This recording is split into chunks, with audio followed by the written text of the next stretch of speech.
Napoleon Hill 10 Major Causes of Failure in Leadership. 1. Inability to organize details. Efficient leadership calls for ability to organize and to master details. No genuine leader is ever too busy to do anything which may be required of him in his capacity as leader.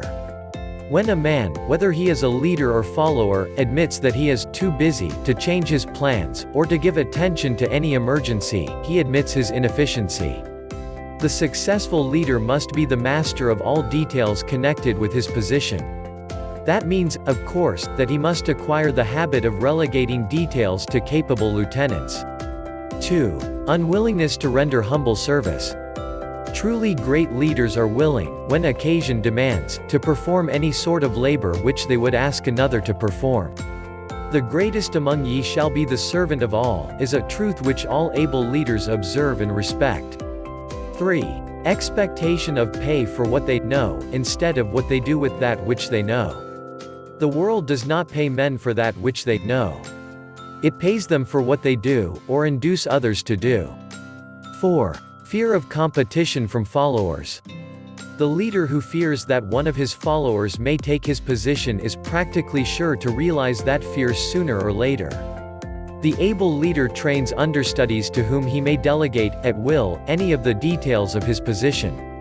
Only in this way may a leader multiply himself and prepare himself to be at many places, and give attention to many things at one time.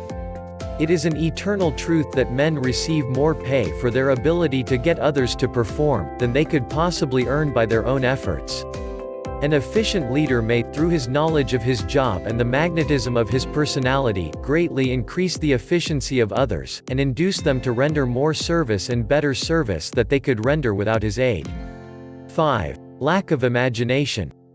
Without imagination, the leader is incapable of meeting emergencies, and of creating plans by which to guide his followers efficiently. 6. Selfishness. The leader who claims all the honor for the work of his followers is sure to be met by resentment. The really great leader claims none of the honors. He is contented to see the honors, when there are any, go to his followers, because he knows that most men will work harder for commendation and recognition than they will for money alone. 7. Intemperance. Followers do not respect an intemperate leader. Moreover, intemperance in any of its various forms, destroys the endurance and the vitality of all who indulge in it. 8. Disloyalty. Perhaps this should have come at the head of the list. The leader who is not loyal to his trust, and to his associates, those above him, and those below him, cannot long maintain his leadership. Disloyalty marks one as being less than the dust of the earth, and brings down on one's head the contempt he deserves.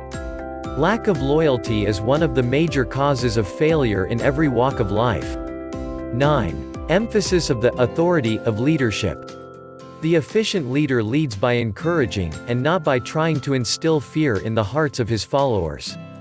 The leader who tries to impress his followers with his authority comes within the category of leadership through force. If a leader is a real leader, he will have no need to advertise that fact except by his conduct, his sympathy, understanding, fairness, and a demonstration that he knows his job. 10. Emphasis of title.